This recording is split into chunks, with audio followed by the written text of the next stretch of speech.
everybody, welcome to another Nephilim build. It's Pride Month and we're going to be celebrating by making various LGBTQIA+ couples in media. Today we're going to fight for our family as Mikayu from Seraph of the End. As always, keep in mind that these videos are about capturing the spirit of the character rather than capturing their abilities perfectly. With that said, let's start with Yuichiro Mikaela, the one that got away. Using the standard point array, we'll put the 15 into Charisma. It takes some serious risks to make a demon not want to kill you just because you offer to be their friend. Next, we'll put the 14 into Constitution. Gonna need big HP if your boyfriend's gonna be nibbling you all the time. After that's the 13 in Dexterity and the 12 in Strength. He's fairly athletic, but we needed other things more. Up next is the 10 in Intelligence and the 8 in Wisdom. Remember what I said in the Isaac Clarke video about people who risk the world to save the girl?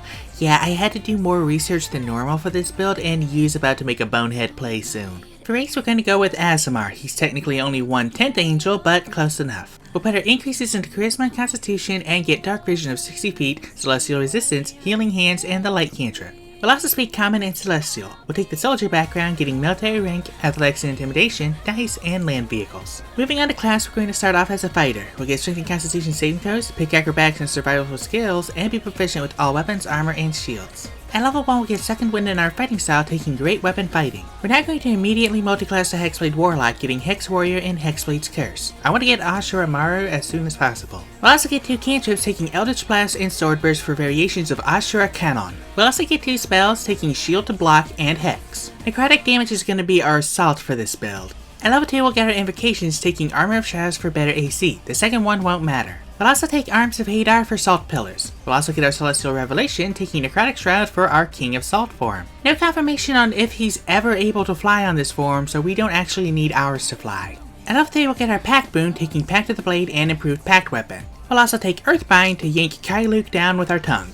Bet you didn't think I could slip that in. At level 4, we'll take the Warcaster feat, as well as Booming Blade and Protection from Evil and Good to protect yourself from vampires, demons, and angels. At level 5, we'll take Eldritch Smite. I don't actually know what First Edge Pandemonium does, but I'm guessing it's just more damage. We'll also take Elemental Weapon. Now, I've complained more than once how fandom wiki writers can't describe anything to save their lives, but even after tracking down the exact chapter it's used, I'm still not sure what Flicker Mikaela does. The lightning that shoots off him doesn't seem to damage anything around him, it just seems to power up his next attack. This is why anime adaptations need to happen, you pompous manga-only pricks. Back to Fighter, at level 2 we'll get Action Search, and level 3 we'll get our Martial Archetype. We'll take Champion for Improved Critical. Despite you being an anime protagonist, we don't actually need anything fancy here. At level 4 we'll take the Tough feat, and level 5 we'll get Extra Attack. At level 6 we'll take the Resilient feat for Dexterity, at level 7 we'll get Remarkable Athlete, and at level 8 we'll raise our Charisma. Going back to Warlock, at level 6 we'll get Accursed Spectre. Just ignore this. We'll also take Spirit Shroud just to get more salt going. At level 7 we'll take Agonizing Blast and Shadow of Moil for more salt. At level 8 we'll cap our Charisma and take Blight for ranged assault. At level 9 we'll take Eldritch Spear and Banishing Smite for Second Edge Black Gash. It won't exclusively target the head, but it can make whatever it hits just disappear. At level 10 we'll get Armor of Hexes and take Chill Touch. Fuck it, more salt. At level 11 we'll get our 6th level Mystic Arcanum, taking Circle of Death for a big fuck off salt bomb, and also take Negative Energy Flood for even more salt. At level 12 we'll raise our Dexterity for AC and take Life Drinker for just one last pinch of salt. You think Scott Falco would like this build? Now that we're level 20, we finally have our modifiers. For inventory, we'll take a longsword for Ashura Maru. Yes, I know I included stuff from the Mikaela sword, but I don't want to have to try and explain how we have our boyfriend in our hands and at our backs. Our AC with Armor of Shadows is 16, our movement speed is 30, and our average HP is 212 with 8d10 and 12d8 hit dice. And with that, we are done. Of course, what is a beloved princess without his white knight? Using point buy will make Dexterity 15, vampires are speedy. Next we'll make Wisdom and Constitution 14, vampires are also perceptive and hard to kill. We'll make Strength and Intelligence 10, we don't need either, and we'll dump Charisma. Mikaela is severely antisocial.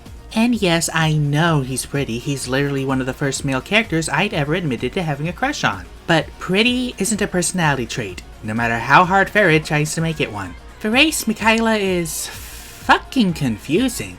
He's either the reincarnated clone of an angel, or the clone of a reincarnated angel. I'm honestly not sure which. Either way, he has the Seraph gene, but it hasn't activated yet, so Aasimar is out. He's also technically a demon sword at this point, so you could say tiefling. The problem is he hasn't actually done anything as a demon yet, besides being used by you. So given the choice between the thing he hasn't done yet and the thing where he does nothing, I'm gonna go with the third option, Dampier. As if mentioning vampires twice already didn't make that clear. We'll put our increases in Dexterity and Constitution and pick Perception and Survival. We'll also get Dark Vision at 60 feet, Deathless Nature, Spider Climb, and Vampiric Bite, and Speak Common and Abyssal. For background, we'll take Soldier again for the same stuff. Moving on to class, we're going to start off as a monk. We'll get Strength and Dexterity saving throws, and pick Acrobatics and Insight for skills. We'll pick Painter's Supplies for giggles, and be proficient with simple weapons and short swords. At level 1, we get Unarmored Defense and Martial Arts. Your Bite doesn't count as an unarmed strike for some reason, but it does count as a simple weapon with which you are proficient. Which means it still counts as a monk weapon, so it benefits from Martial Arts. Get sucked, Watsy. At level 2, we'll get Ki and Unarmored Movement. At level 3, we'll get Deflect Missiles, Ki Fueled Attack, and Armored Asterisk Addition. We're going to take the way of the Kensei, picking Longswords for our Kensei weapon. The ranged option won't matter. We'll also get Agile Parry, Kensei Shot, and Calligraphy Supplies. At level 4, we'll get Slow Fall, Quickened Healing, and the Tough Heat. We're now going to multiclass the Fighter, getting Medium Armor, Shields, and all weapons. At level 1, we'll get Second Wind in our fighting style, taking Dueling.